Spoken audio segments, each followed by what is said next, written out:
Boa tarde, queridos. Boa tarde, graça e paz. Olha nós aqui de novo.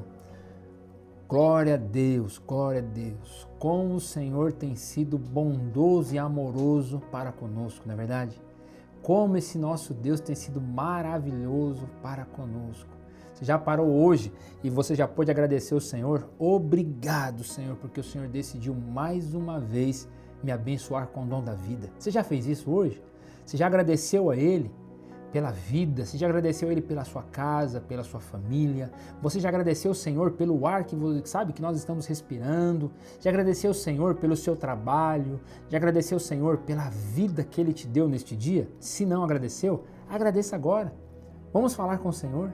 Fale com Ele, agradeça a Ele agora por tudo que Ele tem feito. Senhor, obrigado, Pai, pelo dom da vida que o Senhor estabeleceu sobre nós nesse dia. Obrigado, Senhor.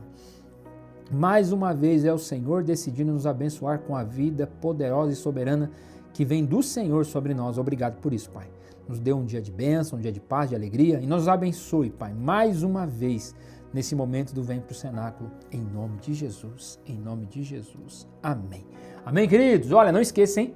Pegue o link desse Vem pro Cenáculo e compartilhe com os grupos da família, com amigos, para que a palavra do Senhor alcance o maior número de pessoas, para que juntos possamos evangelizar o maior número de pessoas, levando a palavra que é viva e eficaz e é poderosa para mudar o destino e o comportamento e o caráter humano. Glória a Deus. O tema de hoje desse nosso Vem pro Cenáculo é o homem Judas e o perigo de uma religião sem relacionamento. Vamos lá novamente o tema. O tema é o homem Judas e o perigo de uma religião sem relacionamento.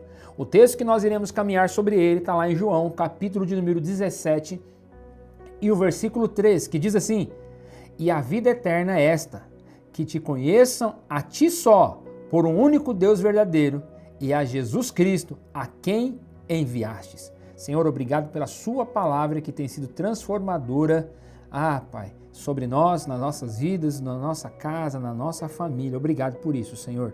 Tem mudado as nossas vidas, mudado o nosso comportamento, mudado crenças e valores em nós, passando a crer de fato numa palavra que é poderosa e eterna, que é a tua palavra, Senhor. E não existe uma outra palavra que seja tão pura, que seja pura ou tão pura, que seja honesta ou tão honesta, que seja sincera ou tão sincera como a tua palavra, Senhor. Porque a tua palavra, Pai, para nós, ela é única, ela é poder, ela é poderosa demais para mudar a nossa vida, né? Nós conhecemos a história de Judas, ele era foi um dos 12 discípulos.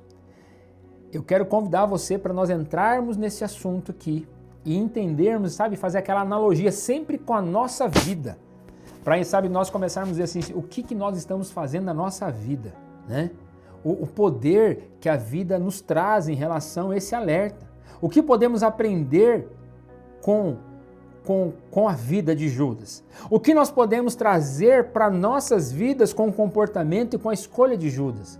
Qual é o alerta para nós em relação ao comportamento, à escolha que ele fez? Que também, sabe, nós possamos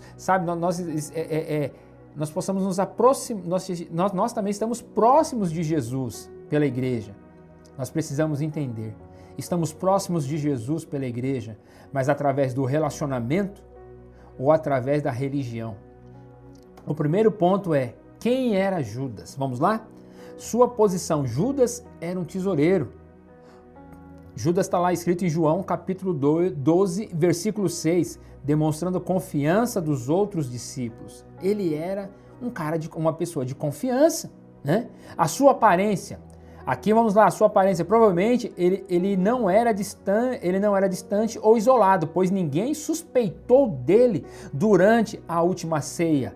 Está relatado lá em Mateus, capítulo 26 e o versículo 22. Um outro ponto aqui para nós refletirmos. O perigo não está na aparência de piedade, mas no qual há dentro do coração. Está lá em 2 Timóteo, capítulo de número 3, versículo 8. O segredo é aqui, é a motivação do coração. Lá vai estar o nosso tesouro. Judas, ele não era distante, ele não era isolado dos demais discípulos, porque se fosse assim, talvez iria levantar um alerta sobre ele. Mas ele não era essa pessoa. Judas, ele decidiu fazer o que era errado por conta de algumas moedas, um interesse próprio, um interesse pessoal. Todo interesse próprio e todo interesse pessoal vai nos tirar da presença e da glória de Deus. Preste muita atenção nisso que eu estou falando para você. Todo interesse próprio, todo interesse pessoal vai nos distanciar da presença de Deus. Então, vamos lá para um segundo ponto. Religião sem relacionamento.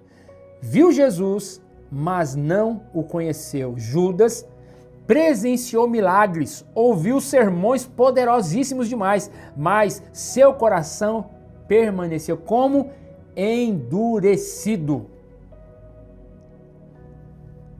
Faça uma analogia. Eu e você precisamos fazer uma analogia entre essa vida, entre isso que nós estamos, sabe, esse nosso Vem para o Cenáculo de hoje, com as nossas ações e comportamento que nós estamos tendo em relação a Jesus. Religião versus relacionamento. A religião, olha só, a religião foca em rituais e práticas externas. O relacionamento foca em transformação interna e intimidade com Cristo. Filipenses capítulo 3, versículos 8 e 10. Nós precisamos buscar esse relacionamento, focar na transformação interna, mente, coração, e que isso vai gerar em nós intimidade com o Senhor Jesus Cristo.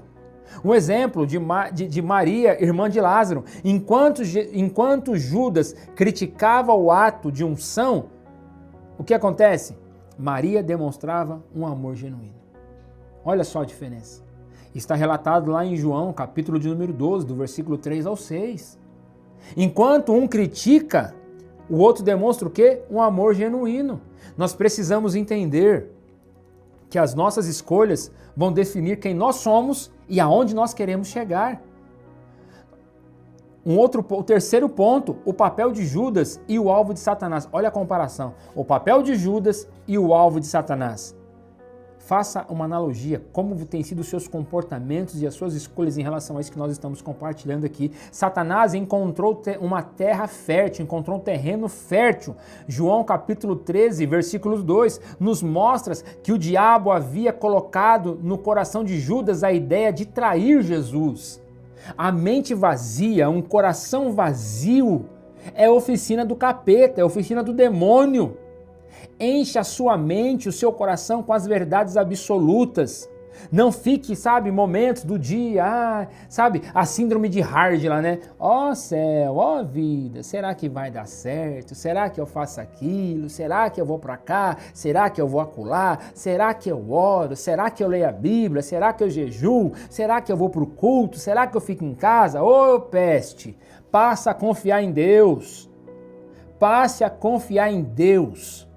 Enche a sua mente da vida soberana do Senhor, das verdades absolutas que é a Bíblia, a palavra dele. Não permita ter a mente vazia. Não permita que o seu coração seja uma terra fértil para Satanás.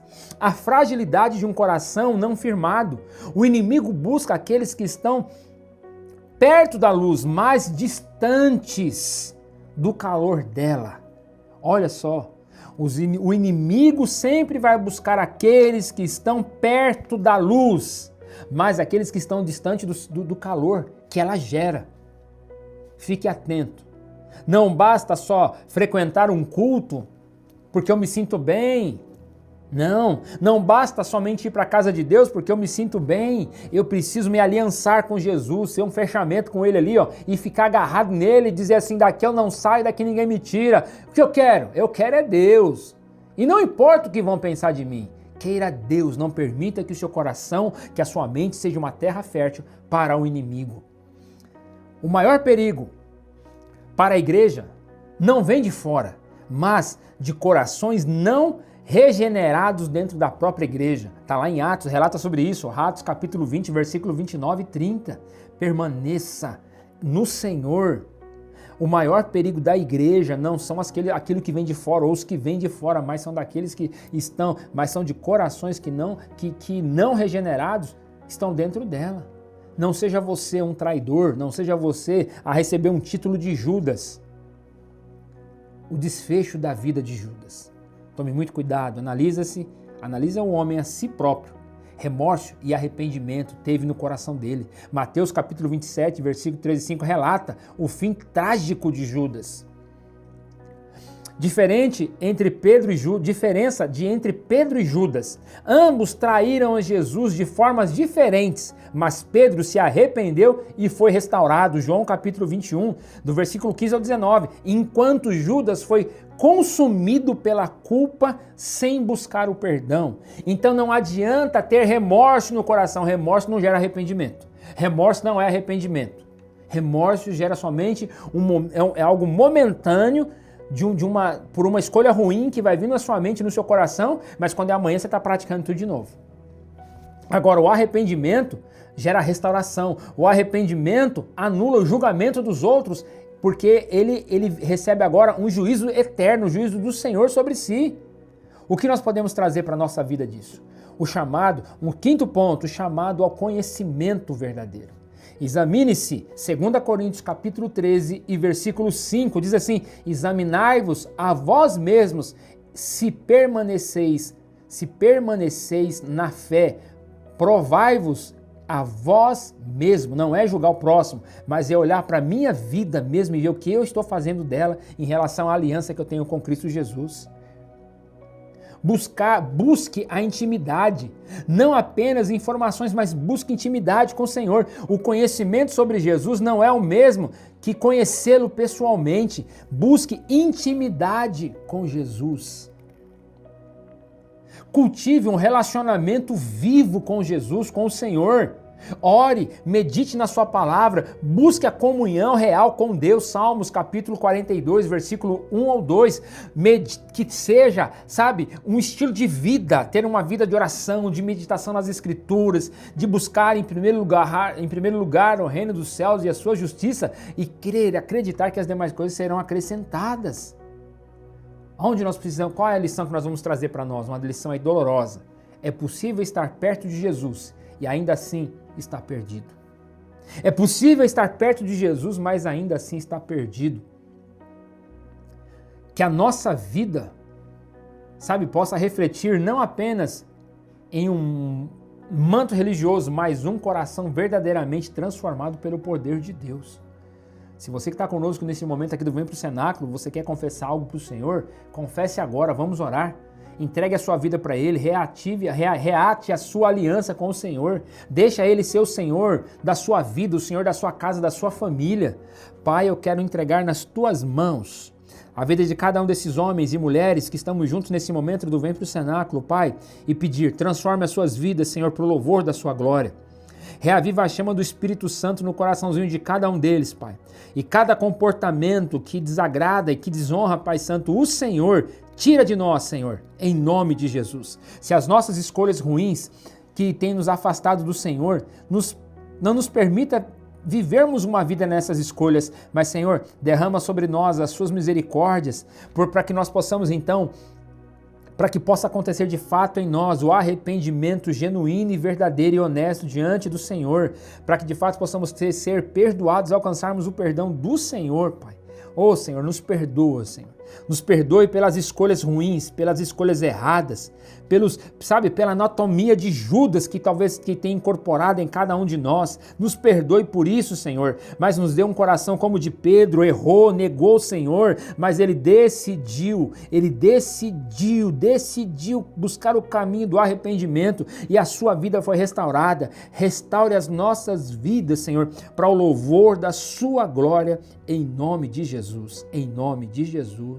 Amém. Amém, queridos? Glória a Deus pela sua vida, glória a Deus por mais um momento que passamos juntos nesse Vem para o Cenáculo, que a sua vida, a sua casa seja cheia da presença do Senhor. Fiquem firmes. Beijo no meu coração. Até a próxima, em nome de Jesus. Tchau, tchau.